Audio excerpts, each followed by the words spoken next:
Our world stands on thin threads of decisions made at critical moments in history. But what if these threads had been snapped in one day? In November 1943, when the outcome of the World War was already a foregone conclusion, the Nazi Führer ordered a daring and unprecedented operation to destroy the three greatest leaders of the anti-Hitler coalition right in Tehran. This meeting, known as the Tehran Conference, brought together Stalin, Roosevelt, and Churchill at the most crucial moment. After the crushing victories of the Red Army at Stalingrad and in the Battle of Kursk, it became obvious to all participants that it was only a matter of time before the backbone of the Nazi regime was broken. It was this understanding that served as a catalyst for the German leadership. If it is impossible to win on the battlefield, it is necessary to decapitate the enemy, depriving the coalition of political will and strategic leadership. History preserves amazing coincidences that emphasize the drama of those days. On November 30th, Sir Winston Churchill was born, and it was on this evening that the three heads of state were supposed to gather at a festive table at the British Embassy. The feature film Tehran 43 tells the story of a Soviet intelligence officer who uncovers a Nazi plot in Iran and prevents the most notorious assassination attempt in history. Surprisingly, the genres of political detective, action, and melodrama used in the film are also suitable for describing the real events that unfolded in the capital of Persia. It was only more than 20 years after the creation of the film that actor Igor Kostolevsky learned that his character was not a fictional character, but a specific person named Gevorg Vartanyan, who had worked illegally abroad for half a century. After the intelligence officer was declassified, he was able to meet with the actor, although, unfortunately, a few years later, Gevorg Andreevich was gone. By 1943, a strategic turning point had emerged on the Eastern Front, and the Western Allies had intensified protracted negotiations to open a second front in Europe. The situation is critical for Germany. According to American historian Bill Yen, the Germans first came up with the idea of the possibility of beheading an enemy at the beginning of the year, before the famous meeting between British Prime Minister Churchill and President Roosevelt in Casablanca. German intelligence knew that Roosevelt and Churchill were to meet, but did not know the exact location. The Germans managed to intercept information about Casablanca, but at that time, this word was also used as a symbol, White House. The enemy's intelligence failed to decipher the true meaning of the intercepted data in time. The first attempt was prevented, but the idea remained. For a long time, even the leaders of the coalition themselves did not know the location of the new negotiations, now the Big Three.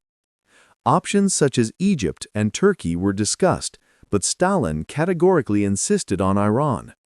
This decision had several good reasons.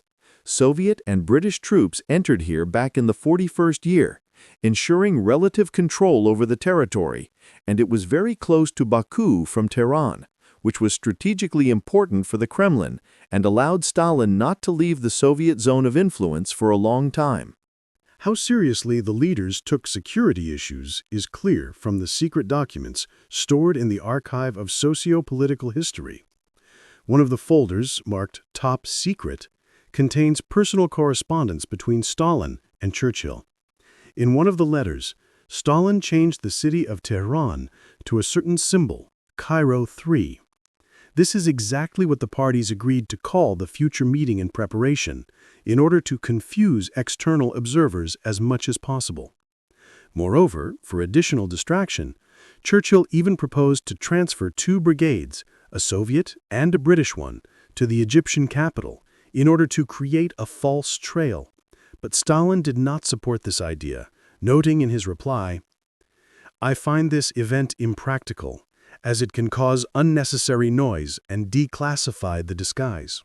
It was at this moment of maximum secrecy that the Germans had an incredible stroke of luck. Despite all the strictest precautions, the Nazis still received accurate information about the upcoming meeting. There was a leak of information, the signal of which came from Turkey. As it turned out, a man who worked as a valet for the ambassador of one of the Allied powers had access to all the secret documents, which he reviewed and handed over to German intelligence for a lot of money, which, as it turned out later, were fake. The Nazi Foreign Intelligence Service, inspired by this success, immediately developed a plan codenamed Operation Long Jump. The operation was personally supervised by the head of the Foreign Policy Department of the Reich Security Service, Walter Schellenberg, one of the most cunning and ambitious SS officers. Recruited local residents living in Tehran were involved in the training. Schellenberg's main idea was to use mercenaries and the already established local agent network to organize surveillance of the Big Three and a subsequent strike. The plan was two-stepped. Initially, the first sabotage group landed in Tehran. A radio operator landed who was able to establish direct contact with the center and confirm all the details. The leadership of the second terrorist strike group was to be carried out by Obersturmbannführer Otto Skorzeny, who, just a couple of months before Tehran, became famous throughout the world in Italy when he and his paratroopers freed the leader of the local fascists, Benito Mussolini, from captivity. Scorceny's success earned him the Führer's trust and carte blanche for the most daring operations, including the long jump. But Soviet intelligence was not asleep. It was proactive. Upon learning of the first data leak, she immediately informed her allies. Large-scale sweeps began in Tehran, which in those days looked more like a military camp. Despite this, the radio operators planted by the Nazis managed to enter the city unnoticed. In doing so, they made a critical mistake. They didn't pay attention to a 19-year-old boy from the Genya group, the son of a visiting businessman, who was either riding a bicycle through the streets or just walking with a girl. This young man was Gevorg Vartanyan. His group, named after its first commander, Georgy Hovakimian, alias Genya, was unique. It consisted of Armenian youth recruited for counterintelligence work since 1940. At the time, Vartanyan was only 16 years old when he became an illegal immigrant, and his cover was impeccable. As a result, it was the young Gevorg Vartanyan who discovered and tracked down the experienced saboteurs who were supposed to provide communication for Skorzeny. Soviet counterintelligence quickly calculated the location of the first group of radio operators. An operation was carried out to capture them. When the Nazi network was decapitated, Skorceny's mission lost its meaning, and the long jump plan was finally cancelled. Winston Churchill's granddaughter, Celia Sandias, found out about the assassination attempt in Tehran only in the 2000th year. Her family hadn't been told about him for decades. In 2000, she came to Russia specifically to express her gratitude and meet the man who had saved her grandfather, calling him a surprisingly friendly and charming man. There is still only speculation and rumors about exactly how the Nazis planned to attack. For example, one of the most likely scenarios was an attack on the motorcade on the way from the airport to the accommodation facilities, since many streets in the city center were narrow and crooked, which created ideal conditions for an ambush.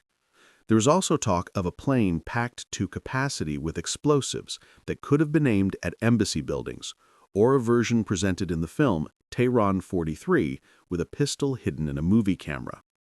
However, neither serious historians nor Vartanyan himself confirmed this latest version with the movie camera, considering it to be fiction. However, according to the scout, there are reliable details in the picture. For example, the Nazis actually planned to use ancient water pipes, or ganots, for covert infiltration or sabotage. In Tehran, there are no streams and rivers for pressure trucks. Here, water flows down from the mountains through special channels that flow under the entire city. Vartanyan also talked about one of the most sinister plans, poisoning the water that ran through the plumbing leading specifically to the British embassy, where Churchill was staying. The goal was to poison his food or water, causing delayed illness or death. Anyway, thanks to the work of Soviet counterintelligence, the conference itself went off without a hitch. To reduce the dangerous movements of the American president around the city, Roosevelt, who suffered from polio and moved in an armchair, agreed to move to the Soviet embassy at Stalin's invitation. According to Stalin, Tehran was completely isolated from the outside world for several days. Even the post office and telegraph did not work.